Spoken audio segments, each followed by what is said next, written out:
এই কোরআন হাতে নিয়ে বলতে চাই, আমির হেফাজত বিএনপি থেকে টাকা নেয় নাই। আমির হেফাজত কাছে বিএনপির পক্ষ থেকে টাকা গিয়েছিল।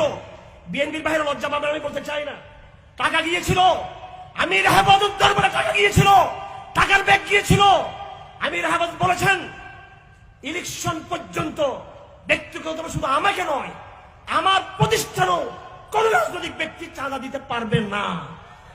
এবং তিনি আমার কাছে ওয়াদা নিয়েছেন, আমাদের কাছে কোন আর্থিক লেনদেনে আমিও জড়াই নাই। বাবুনগরে টাকার বস্তা গিয়েছিল এর আগে একবার, আল্লামা বাবুনগরের কাছে গিয়েছিল, জোড়াত বাবুনগরের কাছে গোয়েন্দা সংস্থার পক্ষ থেকে। জানেন কিনা আপনারা সেটা? আমি জিজ্ঞেস করতে চাই, জেনে বলবেন, না জেনে বলবেন না। সেই টাকা আল্লামা জোড়াত বাবুনগরী গ্রহণ করেছিলেন? করেছিলেন? মোল্লাদেরকে কিনা যাবে, হাজাদেরকে কিনা যাবে, তোমাদেরকে কিনা যাবে।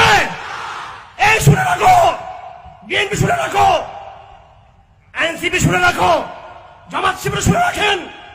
আমরা গরিব হতে পারি, আমরা দুর্বল হতে পারি, আমাদেরকে কেনা যাবে না।